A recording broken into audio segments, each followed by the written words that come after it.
السلام عليكم ورحمة الله وبركاته. رب اشرح لي صدري ويسر لي أمري واحلل عقدة من لساني يفقه قولي. اللهم ربنا زدنا علما اللهم ربنا زدنا علما يا رب العالمين. அல்ஹம்துலில்லாஹ். நம்ம லாஸ்ட் கிளாஸில் மராத்திபுல் கிராஅ ஓதுதலின் படித்தரங்கள் பார்த்தோம். நெக்ஸ்ட்டு அல் குர்ஆனை ஓதும்போது கடைப்பிடிக்க வேண்டிய ஒழுக்கங்கள் அதை பற்றியும் நம்ம பார்த்தோம். ஸோ அந்த ஒழுக்கங்களை நம்ம 1-2 தான் பார்த்தோம். ஸோ மீதி இருக்க என்னென்ன ஒழுக்கங்கள் அதை பற்றி நம்ம இன்ஷா அல்லாஹ் இன்றைக்கி பார்க்க போகிறோம். இப்போது சரி பார்ப்போம் வாங்க. மீதி இருக்க ஒழுக்கங்களில் ஃபஸ்ட்டு எது அப்படின்னா அத்தஅவ்வுஸு கபல திலாவதி, குர்ஆனை ஓத ஆரம்பிக்கும் முன் அல் இஸ்திஆதா கூற வேண்டும். ஓகே, குர்ஆனை நம்ம ஓத ஆரம்பிக்கும் போது அதுக்கு முன்னாடி இஸ்திஆதா ஓதணும். ஸோ இஸ்திஆதானா என்ன அப்படின்னா, நம்ம எப்பயும் குர்ஆன் ஓதுக்கு முன்னாடி என்ன சொல்லுவோம்? அஊது பில்லாஹி மினஷ் ஷைத்தானிர் ரஜீம். சைத்தான்கிட்டேருந்து நம்ம அல்லாஹ் கிட்ட பாதுகாப்பு தேடுறோம் அப்படின்னு சொல்லிட்டு தான் ஓதும். ஸோ அதுக்கு பேர் தான் இஸ்திஆதா. சரியா? இதை பற்றி அல் குர்ஆனில் 16வது அத்தியாயத்தை 98வது வசனத்தை அல்லாஹ் சொல்கிறான். நபிக்கிட்ட சொல்கிறான், நபியே, நீங்கள் குர்ஆனை ஓத ஆரம்பித்தால் அதற்கு முன்னதாக விரட்டப்பட்ட ஷைத்தானை விட்டு காக்கும்படி அல்லாஹ்விடம் கோரிக்கொள்ளுங்கள். நபிக்கிட்ட அல்லாஹ் என்ன சொல்கிறான்? நீங்கள் குர்ஆனை ஓத ஆரம்பிக்கும் போது அதுக்கு முன்னாடி விரட்டப்பட்ட ஷைத்தான்கிட்ட காக்கும்படி அல்லாஹ்கிட்ட கோரிக்கொள்ளுங்கள், பாதுகாப்பு தேடிக்கோங்க அப்படின்னு சொல்லிட்டு அல்லாஹ்வே நமக்கு சொல்கிறான். சுப்ஹானல்லாஹ் அவன் குர்ஆனில். நெக்ஸ்ட்டு ஒழுக்கம் என்ன அப்படின்னா பஸ்மலதி ஃபீ பதாயத்தி சூரா, சூறாக்களின் ஆரம்பத்தில் பஸ்மல்லா ஓத வேண்டும். இதுவும் நமக்கு தெரிஞ்ச விஷயம்தான். ஓகே, பஸ்மல்லானா என்ன அப்படின்னா பிஸ்மில்லாஹிர் ரஹ்மானிர் ரஹீம். இதுதான் பஸ்மல்லா. இதுவும் நம்ம குர்ஆன் ஓதுறதுக்கு முன்னாடி இஸ்திஆதா அஊது பில்லாஹி மினஷ் ஷைத்தானிர் ரஜீம் சொல்லிவிட்டு பஸ்மல்லா பிஸ்மில்லாஹிர் ரஹ்மானிர் ரஹீம் சொல்லிவிட்டு நம்ம குர்ஆனை ஆரம்பிக்கணும். அல்ஹம்துலில்லாஹ். அடுத்து தஹ்சீனு ஸௌத்தி வ தஸ்ஈனுஹுல் பில் குர்ஆன். குர்ஆனை அழகுபடுத்தி தொனியை அலங்கரித்து ஓத வேண்டும். நம்ம குர்ஆனை அழகான முறையில் படுத்தி ஓதணும்னு சொல்லிட்டு சொல்கிறாங்க. இதுக்கு ஒரு ஹதீஸ் இருக்குது. நபி ஸல்லல்லாஹு அலைஹி சொல்கிறாங்க என்ன அப்படின்னா, அல்லாஹ் தனது நபி முஹம்மது ஸல்லல்லாஹு அலைஹி வஸல்லம் இனிய குரலில் குர்ஆனை ஓதும்போது அதனை செவி கொடுத்து கேட்பது போல் வேறெதையும் அவன் செவி கொடுத்து கேட்பதில்லை. என்ன சொல்கிறான் அப்படின்னா, நபி ஸல்லல்லாஹு என்ன சொல்கிறாங்க அப்படின்னா, அல்லாஹ் நபி ஸல்லல்லாஹு குர்ஆனை நல்ல அழகான முறையில் குர்ஆனை ஓதும்போது அதை அல்லாஹ் செவி கொடுத்து கேட்பானாம், அதை ஊர்ந்து கேட்பானா, வேறு எதையும் அதே மாதிரி அல்லாஹ் கேட்டதில்லை அப்படின்னு சொல்லிட்டு நபி ஸல்லல்லாஹு சொல்கிறாங்க. ஸோ அப்போ நம்மளும் எப்படி படிக்கணும்? குர்ஆனை அழகான முறையில் படிக்கணும் இன்ஷா அல்லாஹ். அடுத்து வசனங்களின் கருத்துக்களை ஆழ்ந்து சிந்தித்து அவற்றை உள்வாங்கி ஓத வேண்டும்.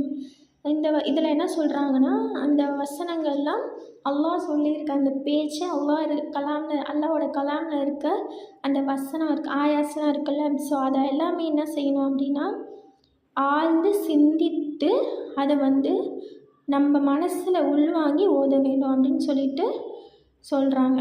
இப்போ நம்ம எப்போ நம்ம ஆழ்ந்து சிந்திப்போம், அந்த ஆயத்தோட அந்த வசனத்தோட மீனிங்கை அர்த்தத்தை நம்ம புரிஞ்சுக்கிட்டால் தான் நம்ம என்ன செய்வோம், அதை ஆழ்ந்து சிந்திப்போம். அல்லாஹ் இதை தான் நமக்கு சொல்கிறான் அப்படின்னு சொல்லிட்டு சிந்திப்போம். ஃபஸ்ட் அதுக்கு நம்ம என்ன செய்யணும்? நம்ம அர்த்தத்தை படிக்கணும், அர்த்தத்தை புரிஞ்சிக்கணும். அடுத்து என்ன சொல்கிறான் பாருங்கள், அந்த கருத்துகள் செயல் வடிவத்தில் நமது வாழ்க்கை பிரதிபலிக்க வேண்டும். இப்போ நம்ம ஒன்று வசனத்தை படிக்கிறோம் அப்படின்னா அதில் அண்ணா அண்ணா சொல்கிறான் அப்படின்னு சொல்லிட்டு நம்ம சிந்திச்சு நம்ம மனசில் வாங்கிட்டு அதை நம்ம வாழ்க்கையில் வந்து அமல்படுத்தணும் அப்படின்னு சொல்லிட்டு அல்லாஹ் சொல்கிறான். அப்புறம் நல்ல மனசோட ஓதணும். ஏனோ தானோன்னு சொல்லி ஓதணும்னு சொல்லி முடிக்கணும்னு சொல்லி ஓதாமல் நல்ல மனசோட அல்லாஹோட கலாமை வந்து ஓதணும் இன்ஷா அல்லாஹ். அப்புறம் வந்து அல்லாஹ் வந்து தனக்கு திருமறை குரானில் 50வது அத்தியாயத்தில் 37வது வசனத்தில் சொல்கிறான், யார் வந்து பரிசுத்தமான நல்ல ஒரு அழகான மனசோட அல்லாஹோட கலாம் அல்லாஹோட பேச்சை வந்து படிக்கிறாங்களோ அவங்களுக்கு வந்து நற்செய்தி இருக்குது, அவங்களுக்கு அதில் வந்து நற்செய்தி இருக்குது அப்படின்னு சொல்லிட்டு அல்லாஹ் சொல்கிறான். சரி, நெக்ஸ்ட்டு வந்து தர்தீலுல் குர்ஆனில் கரீம், அல் குர்ஆனை நன்கு திருத்தமாக ஓத வேண்டும். இது நம்ம ஆல்ரெடி பார்த்ததுதான். அதாவது அல் குர்ஆனை அழகாகவும் தஜ்வீத் முறைப்படியும் ஓத வேண்டும். நெக்ஸ்ட் ஆயா அல் குர்ஆனில் வந்து 73வது வசனம் 4வது ஆயத்தில் அல்லாஹ் சொல்கிறான், ஒரத்தில் குர்ஆன தர்தீல, இந்த குர்ஆனை நன்கு திருத்தமாக ஓதுங்கள். சரி, நெக்ஸ்ட்டு என்ன ஒழுக்கம் அப்படின்னா, அல் குர்ஆனை ஓதும்போது இறையச்சத்தோடும் பணிவோடும் சிந்தனையோடும் ஓத வேண்டும். நம்ம வந்து அல் குர்ஆனை ஓதும்போது என்ன செய்யணும், இறையச்சம் அப்படின்னா அல்லாஹ்வோட பயம் இருக்கணும். அப்புறம் பணிவாக திமிராக இருக்காமல் பணிவாக அல்லாஹ்வோட கலாமை நம்ம ஓத போகிறோம் அப்படின்னு சொல்லிட்டு பணிவாக சிந்தனையோட அல்லாஹ்வோட கலாம் மட்டும்தான் நம்ம ஓதணும். மற்ற சிந்தனையெல்லாம் எதுவுமே உலக விஷயம் சிந்தனையெல்லாம் எதுவும் இல்லாமல் நம்ம வந்து ஓதணும். ஏனோ தானோ ஓகே நம்ம குர்ஆன் ஓத போகிறோம், சரி நம்ம ஒரு பேர் சீக்கிரமாக சல்லுன்னு முடிச்சிடலாம், படித்து முடிச்சுட்டு அதுக்கப்புறம் நம்ம வேலையை நம்ம பார்க்கணும், அந்த சிந்தனை மண்டையில் இருக்கக்கூடாது. நீங்கள் குர்ஆனை ஓத போகிறீங்க அப்படின்னா குர்ஆன் ஓதுறதுல மட்டும்தான் உங்கள் சிந்தனை இருக்கும், வேறு எதுலேயும் உங்கள் சிந்தனை போகக்கூடாது அப்படின்னு சொல்லிட்டு அல்லாஹ் சொல்கிறான். அல்லாஹ் வந்து 59வது அத்தியாயம் 21வது வசனத்தில் சொல்கிறான், நபியே, யாதொரு மலையின் மீது நாம் இந்த குர்ஆனை இறக்கி வைத்திருந்தால் அது அல்லாஹ்வின் பயத்தால் நடுங்கி வெடித்து பிளந்து போவதை நிச்சயமாக நீங்கள் காண்பீர்கள். சுப்ஹானல்லாஹ். மனிதர்கள் சிந்தித்து பார்ப்பதற்கு இவ்வுதாரணங்களை நாம் கூறுகின்றோம். இது அல்லாஹ் என்ன சொல்கிறான் அப்படின்னா, நபிக்கிட்ட நான் வந்து ஏதாவது ஒரு மலையில் வந்து குர்ஆனை இறக்கியிருந்தேன் அப்படின்னா அந்த உயிரில்லாத கல் மலையில் அந்த உயிரில்லாத கல் ஒரு கல்லை தான் வந்து ஒரு மலை மாதிரி பண்ணியிருக்காங்க. ஸோ அந்த கல் கூட அல்லாஹ்வோட பயத்தினால நடுங்கி வெடித்திரும், அல்லாஹ்வோட பயத்தினால. ஆனால் மனிதர்கள் சிந்தித்து பார்ப்பதற்கு இவ்வுதாரணங்களை நாம் கூறுகின்றோம். ஆனால் மனுஷங்க வந்து அந்த இதயச்சத்தோட பணியோட சிந்தையோடும் இல்லை. ஸோ நான் வந்து குர்ஆனை வந்து உங்களுக்கு ஓதுறதுக்கு தான் வந்து இறக்கியிருக்கேன் அப்படின்னு சொல்லிட்டு அல்லாஹ் சுப்ஹானஹு வ தஆலா நபி ஸல்லல்லாஹு அலைஹி வஸல்லம் கிட்ட வந்து சொல்கிறான். நெக்ஸ்ட்டு ஒழுக்கம் எது அப்படின்னா, அஸாப் தண்டனைகள் பற்றி கூறப்படும் ஆயத்துக்களை ஓதும்போது அந்த தண்டனைகளில் இருந்து பாதுகாப்பு தேட வேண்டும். இப்போ வந்து அது எப்படி நமக்கு தெரியும், இது வந்து அல்லாஹ் வந்து தண்டனைக்காக வந்து இந்த ஆயத்தை வந்து சொல்கிறான். தண்டனை மூலம் இப்போ நீங்கள் வந்து தண்டனை என்ன அப்படின்னா பனிஷ்மெண்ட். நீங்கள் ஏதாவது தப்பு பண்ணீங்க அப்படின்னா உங்களுக்கு வந்து மறுமையில பனிஷ்மெண்ட் இருக்குது அப்படின்னு சொல்லிட்டு ஒரு ஆயத்தில் சொல்கிறான். அப்படின்னா அந்த ஆயத்தை நம்ம படிச்சுட்டு அதோட மீனிங் படித்தாதான் நமக்கு வந்து என்ன அல்லாஹ் சொல்கிறான்னு தெரியும். ஸோ வந்து அஸாபை பற்றி பேசும்போது நீங்கள் வந்து அல்லாஹ் கிட்ட வந்து பாதுகாப்பு தேடணும். பனிஷ்மெண்ட்டை பற்றி அல்லாஹ் பேசும்போது நீங்கள் அல்லாஹ் கிட்ட வந்து பாதுகாப்பு தேடணும்னு அல்லாஹ் சொல்கிறான். அதுவே வந்து ரஹ்மா அருள்களை பற்றி கூறப்படும் ஆயத்துக்களை ஓதும்போது அல்லாஹ்விடம் அவற்றை வேண்டி பிரார்த்திக்க வேண்டும். இதில் வந்து நல்ல ரஹ்மத்தை சொல்கிறான். அல்லாஹ்வோட ரஹ்மத்தை வந்து நீங்கள் ஒரு விஷயத்த பண்ணீங்க, இப்போ வந்து நீங்கள் வந்து குர்ஆன் ஓதுறீங்க, இல்லை வந்து ஜக்காத் கொடுத்தீங்க, நோன்பு வச்சிங்க அப்படின்னா உங்களுக்கு வந்து ஜன்னத்தில் வந்து அல்லாஹ் இடம் கொடுக்க. இப்போ நீங்கள் நோன்பு வச்சிங்க அப்படின்னா ரொய்யான் கதவுலேருந்து அல்லாஹ் வந்து உங்களை அனுப்புவேன். ஸோ அந்த மாதிரி ஒரு வருஷத்தில் வந்து அவனோட ரஹ்மத்தையும் சொல்லியிருப்பான், அவனோட தண்டனையும் சொல்லியிருப்பான். ஸோ அவனோட ரஹ்மத்தை சொல்லும் போது நம்ம வந்து அல்லாஹ்கிட்ட வந்து பிரார்த்திக்கணும். இன்ஷா அல்லாஹ் நமக்கு வந்து அந்த பாக்கியத்தை வந்து கொடுக்கணும், ஜன்னத்தில் நம்ம எல்லோரும் வந்து போகணும் இன்ஷா அல்லாஹ் அப்படின்னு சொல்லிட்டு அல்லாஹ்கிட்ட நம்ம துவா செய்யணும். இன்னொன்று என்ன அப்படின்னா, அல்லாஹோட தண்டனை பனிஷ்மெண்ட், அவனோட பனிஷ்மெண்ட்டை பற்றி அவன் சொல்லும் போது நம்ம அல்லாஹ்கிட்ட பயந்து பாதுகாப்பு தேடணும். நம்ம வந்து தோசைக்குலேருந்து நமக்கு வந்து பாதுகாப்பு கூடாதா, நம்ம நரக வேதனை நம்ம போகக்கூடாது, அஸ்தக்ஃபிருல்லாஹ் நம்ம வந்து ஜன்னத்தில் தான் போகணும் அப்படின்னு சொல்லிட்டு. அதுக்கு நெக்ஸ்ட்டு ஒழுக்கம், எந்த ஒழுக்கம் அப்படின்னா, ஓதிக்கொண்டிருக்கும் போது இடையில் பேசுவது, சிரிப்பது போன்ற செயல்களை தவிர்க்க வேண்டும். இப்போ நீங்கள் குரான் ஓதிட்டு இருக்கீங்க அப்படின்னா அந்த ஓதிட்டு இருக்க டைமே நீங்கள் வந்து வீண் காரியங்கள் பற்றி பேசக்கூடாது. அப்புறம் சிரிச்சுட்டு கேலி பண்ணிவிட்டு மற்ற விஷயத்த பண்ணிக்கிட்டு நீங்கள் குரானை ஓதக்கூடாது. இது வந்து நல்ல ஒழுக்கம் இல்லை. குரான் ஓதும் போது கடைப்பிடிக்க வேண்டிய ஒழுக்கத்தில் இதுவும் ஒன்று. ஓகே, இப்போ வந்து சப்போஸ் வந்து இல்லை உங்களுக்கு வந்து பேசி தான் ஆகணும் அப்படின்னா, நீங்கள் வந்து இப்போ வந்து நீங்கள் குரான் ஓதிட்டு இருக்கீங்க, வீட்டில் யாருமே இல்லை, நீங்கள் மட்டும் தான் இருக்கீங்க. அப்போ ஒரு பெல், யாராவது வந்து வீட்டை கதவை தட்டுறாங்க இல்லை பெல் அடிக்கிறாங்க அப்படின்னா அப்போ வந்து நீங்கள் தான் போகிற மாதிரி இருக்கும். இல்லை ஃபோன் கால் வருதுன்னா கூட யாருமே இல்லைன்னா நீங்கள் தான் எடுக்கிற மாதிரி இருக்கும். ஸோ அந்த மாதிரி டைமில் வந்து நீங்கள் வந்து பேசலாம், அந்த வேலையை கூட செய்யலாம். இப்போ வந்திருக்காங்க அப்படின்னா வாங்க அப்படின்னு சொல்லிட்டு கூட சொல்லலாம்.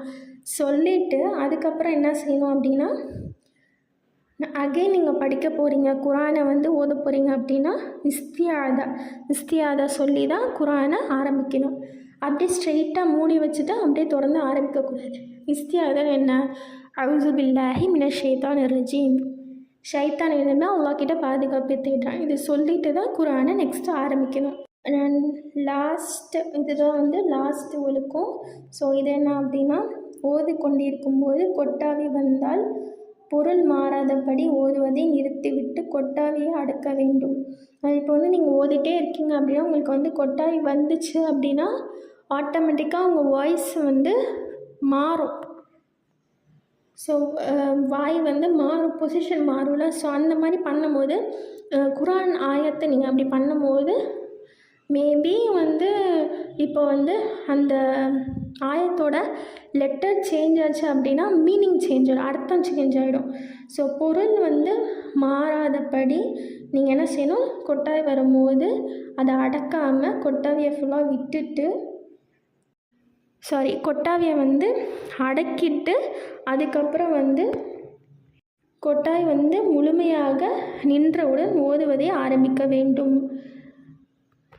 இப்போ உங்களுக்கு வந்து கொட்டாவி வந்துச்சு அப்படின்னா நீங்கள் அந்த டைமில் வந்து படிக்கக்கூடாது, படிக்காமல், ஏன்னா படிச்சிங்க அப்படின்னா பொருள் வந்து மாறிடும். ஏன்னா வந்து ஒரு ஆயாவோட வந்து ஃபத்ஹாவோ கெஸ்ராவோ வந்து படிக்கும் போது, ஏன்னா கொட்டாவி விடும்போது நம்ம வாய்ஸ் மாறும், ஒரு மாதிரி மாறும் போது அப்போ நீங்கள் ஓதுறீங்க அப்படின்னா அந்த மீனிங்கும் சேஞ்ச் ஆகிடும். அந்த எழுத்து மாறிச்சு அப்படின்னா அங்கே அர்த்தமும் மாறிடும். ஸோ அதனால அந்த அர்த்தம் மாறக்கூடாது. ஸோ அதனால நீங்கள் என்ன செய்யணும், கொட்டாவியை வந்து அடக்கிட்டு அப்புறம் அது வந்து சரி ஓகே அப்படின்னு சொல்லிட்டு நின்றுச்சு அப்படின்னா அதுக்கப்புறம் நீங்கள் வந்து மறுபடியும் ஓத ஆரம்பிக்கலாம். இது வரைக்கும் பார்த்தது எல்லாமே வந்து அல் குரானை வந்து ஓதும் போது கடைப்பிடிக்க வேண்டிய ஒழுக்கங்கள். ஸோ இவ்வளோ தான், இவ்வளோ ஒழுக்கம் இருக்குது நமக்கு, அல்ஹம்துலில்லாஹ். இனிமேல் நம்ம வந்து குரான் ஓதும் போது இந்த ஒழுக்கத்தை எல்லாமே நம்ம வந்து சிந்தித்து நம்ம மனசில் வச்சுக்கிட்டு ஓதணும் இன்ஷா அல்லாஹ். அல்லாஹ் நமக்கு உதவி செய்வானாங்க இன்ஷா அல்லாஹ். சரி, நெக்ஸ்ட்டு பாடம் வந்து 2, லெசன் நம்பர் 2, அல் ஹுரூஃபுல் ஹிஜாஇய்யா, அரபு எழுத்துக்கள். இந்த பாடத்தில் நம்ம அரபு எழுத்துக்களை பற்றி தெரிஞ்சுக்க போகிறோம்.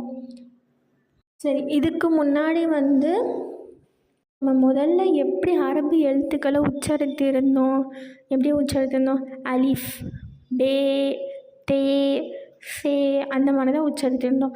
ஸோ இது எல்லாமே என்னது, உருது மொழி மாதிரி ஓதுனது. ஸோ இந்த மாதிரி ஓதுறது வந்து தப்பு. இப்போ இங்கே ஒரு சார்ட்டு மாதிரி கொடுத்துருக்காங்க. இதில் பாருங்கள் அரபி எழுத்துக்கள் எப்படி சரியான முறையில் ஓதணும் சொல்கிறாங்க. இப்போ நம்ம வந்து அலீஃப், பே, தே இதெல்லாம் ஓதிட்டு இருந்தாலும் இது எல்லாமே வந்து உருது மொழி. இங்கே என்ன சொல்லியிருக்காங்க, அரபு மொழி. நம்ம குரான் எதில் இறங்குச்சு, அரபு மொழியில். ஸோ நம்ம வந்து அப்போ அரபு மொழியில் தானே படிக்கணும். நம்ம ஏன் வந்து உருது மொழி மாதிரி படிக்கிறோம்? ஸோ அது வந்து ஃபஸ்ட்டு படித்தது வந்து தப்பு. ஸோ இப்போ அரபு மொழியில் எப்படி படிக்கணும் அப்படின்னா, இப்போ அலிஃப் இருக்குது. அலிஃப்க்கு மேலேயே உங்களுக்கு பாருங்கள் அலிஃப் லாம் ஃபா. ஸோ அலிஃப், அலீஃப் நீட்டக்கூடாது, அலிஃப். நெக்ஸ்ட்டு பா. நெக்ஸ்ட்டு பா இருக்குது. பா, அலிஃப், ஹம்சா, பா, த, ச இந்த மாதிரி தான் இருக்குது. ஸோ யா வரைக்கும் இருக்குது. இன்ஷால்லா நம்ம நெக்ஸ்ட்டு கிளாஸில் பார்க்கலாம். இன்ஷால்லா உங்களுக்கு ஏதாவது டவுட்ஸ் இருந்தால் இன்ஷால்லா கேளுங்க.